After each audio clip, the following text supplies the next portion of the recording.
So it disconnected the auxiliary belt, and as you can hear, the terrible sound is gone, the strange sound.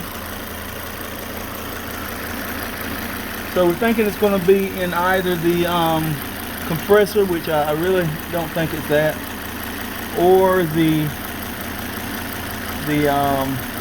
alternator.